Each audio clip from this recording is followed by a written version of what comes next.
ইরানকে একটি চুক্তিতে পৌঁছাতে 10 দিনের সময়সীমা বেঁধে দিয়েছে মার্কিন প্রেসিডেন্ট ডোনাল্ড ট্রাম্প। আগামী 6 এপ্রিলের মধ্যে সমঝোতা না হলে ইরানের বিদ্যুৎ কেন্দ্র তেলকুপ ও খার্গো দ্বীপ ধ্বংসের হুঁশিয়ারি দিয়েছেন তিনি।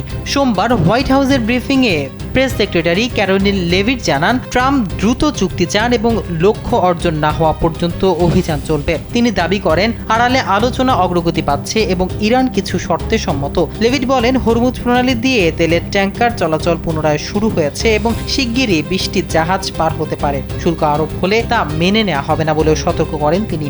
একই সঙ্গে উপসাগরীয় মিত্রদের ওপর যুদ্ধের ভাগ নেয়ার ইঙ্গিত দেওয়া হয়। ট্রাম্প ট্রুথ সোশ্যালে লেখেন, চুক্তি না হলে ভয়াবহ পরিণতি হবে। এদিকে যুক্তরাষ্ট্র জানায়, এখন পর্যন্ত 11,000-এর বেশি কমব্যাট ফ্লাইট পরিচালিত হয়েছে, যাতে ইরানের সামরিক সক্ষমতা ক্ষতিগ্রস্ত।